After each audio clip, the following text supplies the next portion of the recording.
dhacday hadda ka hor waa qiso cibro qaadasho mudan waaye qisadan aan idinkaga sheekeynayo maanta ninba haweeneediisu waxa ay dhashay 6 gabdhood ayay isku xijisay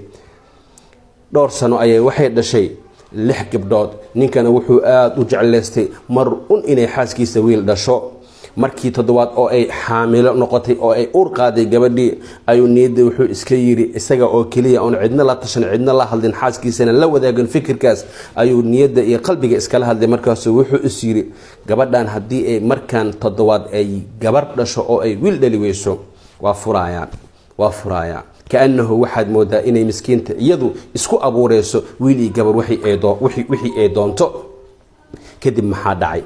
kadib waxaa dhacay gabadhii iyadoo uurkii toddobaad leh ayuu ninkii habeenaha ka mid ah seexday markii uu seexday ayaa riyo waxaa lagu tusay iyadoo qiyaamihii dhacay oo aakhiro bankii qiyaamo la taagan yahay oo isagii uu noqday ahlu naar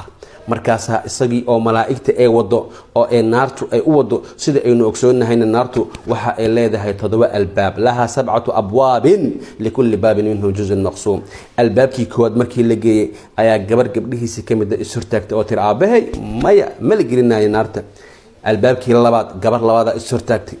albaabkii saddexaad gabdhihiisii midii saddexaad isurtaagtay albaabkii afaraad gabdhihiisii midii afaraad albaabkii shanaad gabdhihiisii midii shanaad ilaa albaabkii lixaad laga gaaray oo naarta albaabkeedii lixaad ah gabadhii lixaad ay isurtaagtay oo tiri aabahay maya mal gelinaya jannada geeya aabahay ayay tiri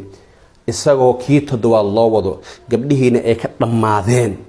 ayuu ninkii isaga ahaa indhaha soo kala qaaday oo uu soo naxay markaa maxaa dhacay markaasuu ninkii inta naxay waaga markuu baryay ayuu wuxuu yiri ilaahow waa imaqashaaye uurkan ay leedahay xaaskeyga tan toddobaad ee albaabka toddobaad iga celin doonto alloo ka dhig ninkiina halkaas ayuu ilaahay dembi dhaaf ku weydiistay oo uu ogaaday in uu